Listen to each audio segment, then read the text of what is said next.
التاني تهديد. خلي بالك ايه؟ بعد ما الشيخ ودوك الكتاب هنعمل اعلان في التلفزيون. صور بقى وانا برش.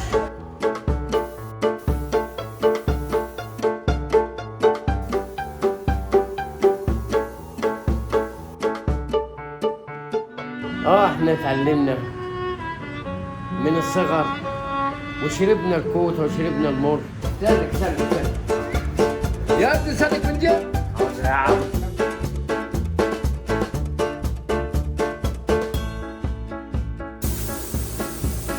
ماشي انا بعد ده على طول.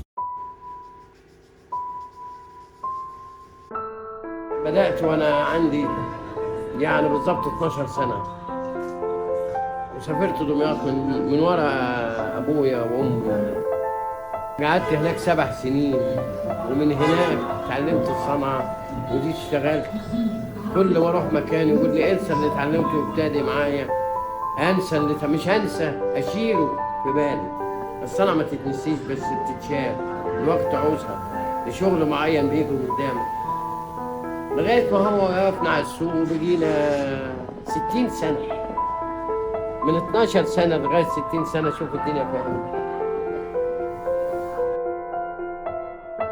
الصنعة بحرها واسع، كل يوم في جديد، في شباب صغيرة متعلمين. احنا اتعلمنا شيء والشباب ليهم حاجات سهلة.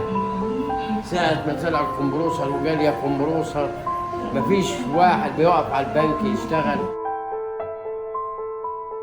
والدنيا يقول عليها دنيا السلام.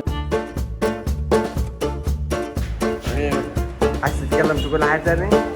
لا يا حبيبي مفيش حاجة، لا حاجة ولا أعرف أقول. المعلم صلاح سعد أكبر استرولوجي في المرج الجديدة أمام نفق العزبة البيضاء. رقم المعلم صلاح للتواصل. عرفت؟